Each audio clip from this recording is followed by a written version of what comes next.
नमस्कार, KP news 24/7 में आपका स्वागत है। मैं हूं अश्विनी आपके साथ। चलिए एक नजर डालते हैं आज के मुख्य समाचारों पर।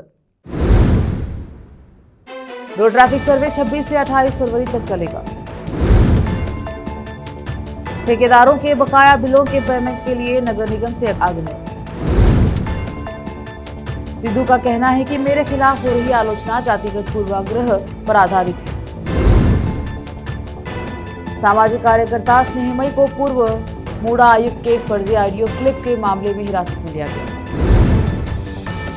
इंडिया ब्राजील के संयुक्त वक्तव्य में पीएम मोदी का स्मारक भाषण, ब्राजील के राष्ट्रपति को दी बधाई। श्रीनगर में सीआरपीएफ की गाड़ी हुई दुर्घटनाग्रस्त, कई सीआरपीएफ कर्मी घायल। मैक्सिको की नौसेना ने 4 टन कोकीन ले जा रहे एक अर्ध पनडुब्बी पोत को जब्त किया।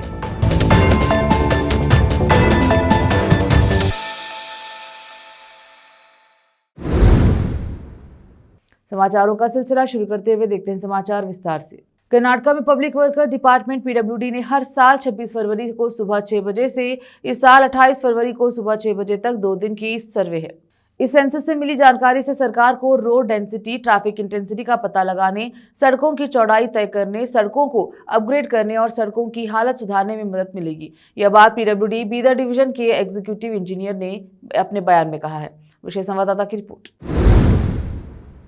कॉन्ट्रैक्टर्स एसोसिएशन के पदाधिकारियों ने नगर निगम प्रेसिडेंट से आग्रह किया है कि बीदर नगर निगम के अलग अलग वार्डों में ठेकेदारों द्वारा किए गए और पूरे किए गए कामों के बकाया बिलों का तुरंत पेमेंट किया जाए।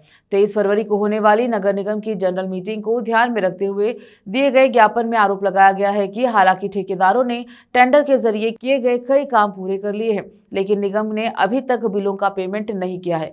ज्ञापन में कहा गया है कि ठेकेदारों ने काम पूरा करने के लिए प्राइवेट सोर्सेज से लोन लिया है और उन्हें पैसे की दिक्कतों का सामना करना पड़ रहा है। एसोसिएशन ने मांग की है कि ठेकेदारों की दिक्कतों को समझते हुए बकाया बिलों का पेमेंट अलग अलग स्टेज में किया जाए।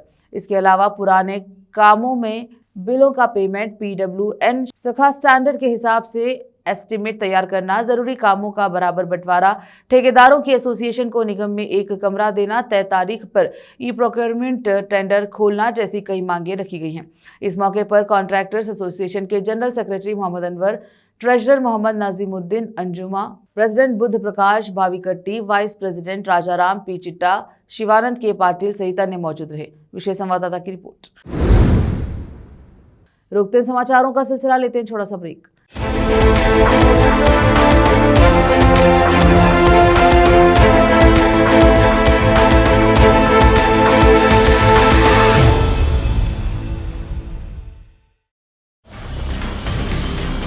हिंदुस्तान के हर कोने में हम हैं मौजूद। 24 घंटे हालात पर गहरी नजर,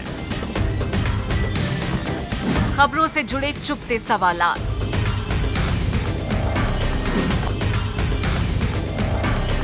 और आपको दिखाता है धार्मिक, सामाजिक, राजनीतिक,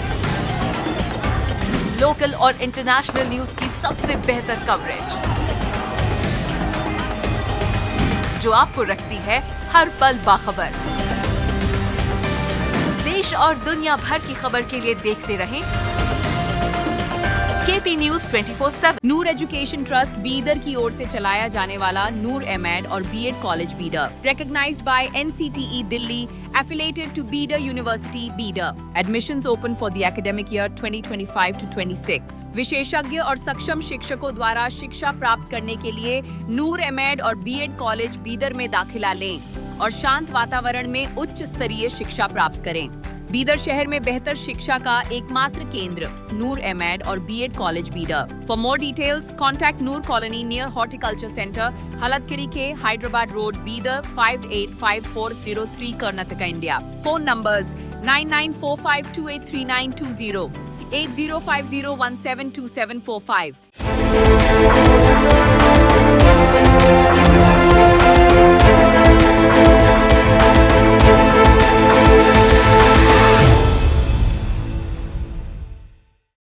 ब्रेक के बाद स्वागत है आपका। देखते हैं समाचार देश के।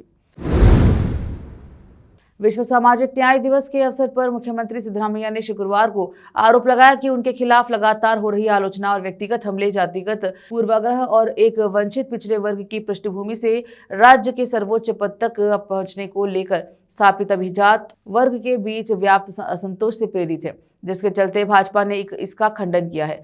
सिद्धरामैया ने कहा कि उनके आलोचक इस तथ्य को स्वीकार नहीं कर पा रहे हैं कि एक चरवाहा जो कभी भेड़ें चराता था अब मुख्यमंत्री बन गया है और एक अर्थशास्त्री जो आत्मविश्वास के साथ बजट पेश कर रहा है। उन्होंने तर्क दिया कि इस यात्रा ने असंतोष पैदा किया है और इसके परिणाम स्वरूप उन्हें राजनीतिक रूप से दरकिनार करने का एक सुनियोजित प्रयास किया जा रहा है। उन्होंने कहा कि उनके नेतृत्व का विरोध एक व्यापक ऐतिहासिक पैटर्न का हिस्सा है, जिसमें स्थापित पदानुक्रमों को चुनौती देने का प्रयास करने वाले व्यक्तियों को शत्रुता और प्रतिरोध का सामना करना पड़ा। उन्होंने कहा कि सामाजिक न्याय के लिए संघर्ष करना कभी आसान नहीं रहा। उन्होंने कहा कि जब भी मैंने हाशिए पर पड़े लोगों के लिए आवाज उठाई या उनके लिए कार्यक्रम लागू किए, मुझ पर हमले हुए और ये हमले आज भी जारी है। उन्होंने आगे कहा कि गरीबों, शोषितों और वंचितों के साथ खड़े होने के कारण वे राजनीतिक निशाना बन गए हैं। सामाजिक कार्यकर्ता स्नेहमयी कृष्णा, जिन्होंने मैसूर शहरी विकास प्राधिकरण मूड़ा द्वारा कथित अवैध भूमि आवंटन के संबंध में मुख्यमंत्री सिद्धरामैया और अन्य के खिलाफ शिकायत दर्ज कराई थी, जो शुक्रवार को बेंगलुरु केंद्रीय अपराध शाखा सीसीबी पुलिस ने पूर्व मूड़ा आयुक्त डीबी नटेश द्वारा दायर शिकायत के आधार पर फर्जी दस्तावेज बनाने और सोशल मीडिया पर एक मनगढ़ंत ऑडियो क्लिप अपलोड करने के आरोप में हिरासत में लिया। मंगलवार को कृष्णा ने एक 6 सेकंड की ऑडियो क्लिप अपलोड की थी, जिसमें एक व्यक्ति जिसमें कृष्णा ने दावा किया कि वह नटेश हैं, यह कहते हुए सुना गया कि हमें स्नेहमयी कृष्णा से व्यक्तिगत रूप से संपर्क स्थापित करने के लिए कोई कड़ी ढूंढनी चाहिए। कृष्णा ने सोशल मीडिया पोस्ट में आरोप लगाया कि उन्हें मूड़ा मामले में पीछे हटने के लिए लगातार लुभाने की कोशिश की जा रही है। पहले मैंने शिकायत दर्ज कराई थी जब श्रीनिधि और हर्षा ने मुझे बहलाने फुसलाने की कोशिश की थी। अब पूर्व मूड़ा आयुक्त नटेश ने अपने एक करीबी से संपर्क किया है और मुझे उनके पास ले जाने के लिए कहा। मेरे पास इनकी ऑडियो रिकॉर्डिंग है और मैं इसे जांच के लिए अदालत में पेश करूंगा, कृष्णा ने पोस्ट किया।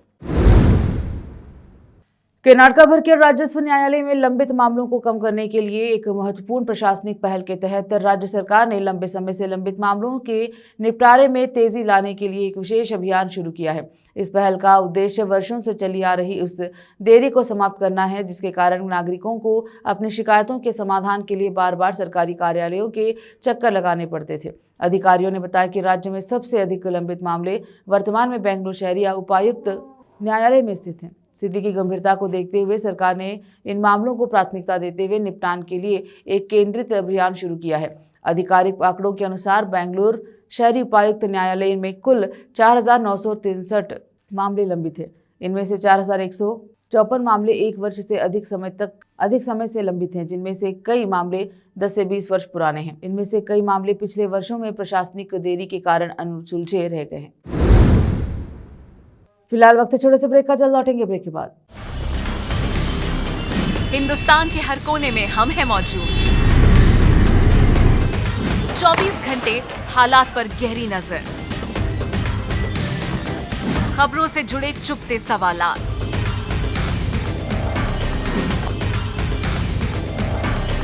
और आपको दिखाता है धार्मिक, सामाजिक, राजनीतिक, लोकल और इंटरनेशनल न्यूज की सबसे बेहतर कवरेज, जो आपको रखती है हर पल बाखबर। देश और दुनिया भर की खबर के लिए देखते रहें केपी न्यूज 24/7। ब्रेक के बाद स्वागत है आपका, देखते हैं समाचार देश के। प्रधानमंत्री मोदी ने कहा कि एनर्जी कॉर्पोरेशन हमारे उद्यम दिल्ली का एक स्टूडियो स्तंभ है। सिलिकॉन कार्बन के साथ हम रिन्यूएबल एनर्जी, एथेनॉल ब्लेंडिंग और सस्टेनेबल एवैल्यूएशन फ्यूल जैसे कई एशिया में भी सहयोग बढ़ा रहे हैं। ग्लोबल बायोफ्यूल अलायंस में ब्राजील का एक्टिव पार्टिसिपेशन ग्रीन फ्यूचर के लिए हमारे शेयर्ड कमेंट को शेयर किया गया है। ब्राजील ने डिजास्टर कोलिशन को शेयर करने का भी प्रस्ताव दिया है। मैं इस क्षेत्र में ब्राजील का बड़ा एक्सपीरियंस CDRI को और पुष्टि करने के लिए प्रेसिडेंट लूला को बधाई देता हूं। जम्मू कश्मीर के श्रीनगर के अहमदनगर में पानी की नहर के पास एक बड़ा हादसा हो गया, जहां CRPF की एक गाड़ी का एक्सीडेंट हो गया। CRPF और जम्मू कश्मीर SDRF के अधिकारियों मौके पर मौजूद रहे। जानकारी के मुताबिक हादसे में कई CRPF कर्मी घायल हो गए। कल एआई शिखर सम्मेलन में भारतीय युवा कांग्रेस के नेताओं द्वारा किए गए विरोध प्रदर्शन पर केंद्रीय मंत्री किरेन रिजिजू ने कहा, कांग्रेस पार्टी द्वारा किया गया विरोध प्रदर्शन निंदनीय है। यह सिर्फ एक गलती नहीं बल्कि राष्ट्र के खिलाफ अपराध है। माफी मांगने के बजाय कई कांग्रेस नेता इसे सही ठहरा रहे हैं। यह बेहद शर्मनाक है। जब राष्ट्र के हित की बात आती है तो राजनीति नहीं होनी चाहिए। यह कांग्रेस पार्टी की हताशा है क्योंकि वे चुनाव जीतने में असमर्थ हैं और अब राष्ट्र के खिलाफ कार्रवाई कर रहे हैं। दिल्ली में 20 फरवरी को भारत मंडप में चल रहे एआई समिट में यूथ कांग्रेस ने हंगामा किया है और विरोध किया, जिसको लेकर देश भर में भाजपा कार्यकर्ता विरोध प्रदर्शन कर रहे हैं। इसी कड़ी में इंडिया एआई इम्पैक्ट समिट में इंडियन यूथ कांग्रेस के विरोध प्रदर्शन को लेकर तेलंगाना के हैदराबाद में भाजपा कार्यकर्ता विरोध प्रदर्शन कर रहे हैं।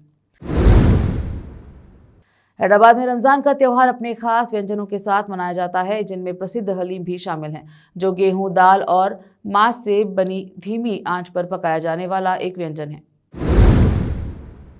रुकते समाचारों का सिलसिला लेते हैं छोटा सा ब्रेक। हिंदुस्तान के हर कोने में हम हैं मौजूद। 24 घंटे हालात पर गहरी नजर,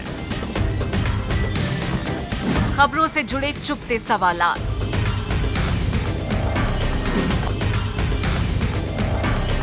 और आपको दिखाता है धार्मिक, सामाजिक, राजनीतिक, लोकल और इंटरनेशनल न्यूज की सबसे बेहतर कवरेज, जो आपको रखती है हर पल बाखबर। देश और दुनिया भर की खबर के लिए देखते रहें केपी न्यूज 24/7। ब्रेक के बाद स्वागत है आपका। देखते हैं समाचार देश के। मैक्सिको की नौसेना ने 4 टन तक कोकीन ले जा रहे एक अर्ध पनडुब्बी पोत को मंजानिलो बंदरगाह तक पहुंचाया, जहां 20 फरवरी को भारी नौसैनिक सुरक्षा के बीच इस तट पर लाया गया। बॉलीवुड की प्रसिद्ध और स्टाइलिश एक्ट्रेस तापसी पन्नू हाल ही में मुंबई में एक इवेंट में नजर आई। ब्लैक कलर की डिजाइनर ड्रेस में उनका लुक बेहद आकर्षक और स्टाइलिश दिख रहा था। इवेंट के दौरान उन्होंने पैप्स के सामने पोज दिए। तापसी पन्नू का यह स्टाइलिश अंदाज उनकी फैशन सेंस और ग्लैमरस पर्सनालिटी को और भी निखार रहा था।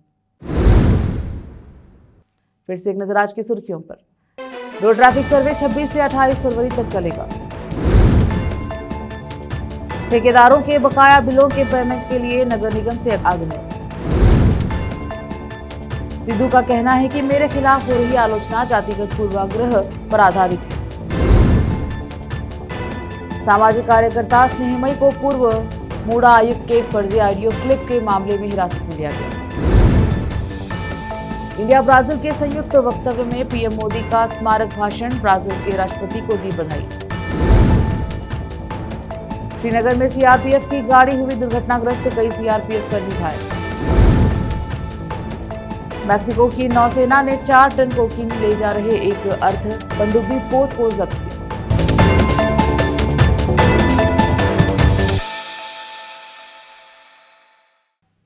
केपी न्यूज के बुलेटिन में अब तक के लिए इतना ही। देश विदेश और स्थानीय समाचारों के लिए चैनल को लाइक, शेयर, सब्सक्राइब जरूर करें। धन्यवाद।